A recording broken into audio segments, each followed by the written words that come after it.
This is how to take the center console out of a 97 Avalon. You want to get you a paint spudger. You can get this at Walmart for like $1.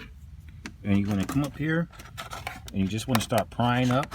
Not too hard, don't go crazy, but pry up enough to get some pressure under there and get up under here and just keep prying all the way around and get your fingers in here, pry back, and eventually it will start to pop off on its own. Once it pops off, you want to kind of tilt it up out of here. You can remove it from the vehicle. And now it's just 2 screws. It's this one and this one. And then there's 2 more you have to get. There's 2 bolts in here. I already took them out. But the bolts are right here and right there. I believe they're 14s, but do not quote me on that.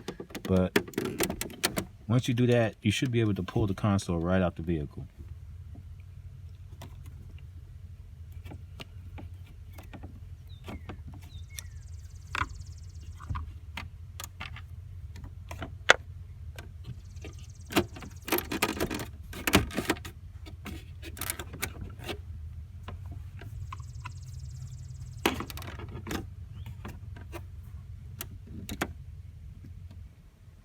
To get this console out, you're going to have to reach in the back. You see? You got to pull from the back. I'm just going to just gently pull it. It feels like it's getting caught on something. And that is why you don't go ham on these older vehicles, because I could have easily broke this, but I stopped and I came back to the front, grabbed right here, and there is a clip right there. So there's a clip there. Of course, there's one on this side. And now when I pull up, oh my God, that's disgusting. But it has to come out.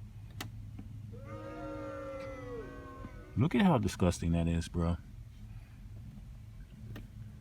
See, that's why we do this. When you clean the car, you got to do it right. When you do something, you got to do it right. So there we go. The whole console can come out.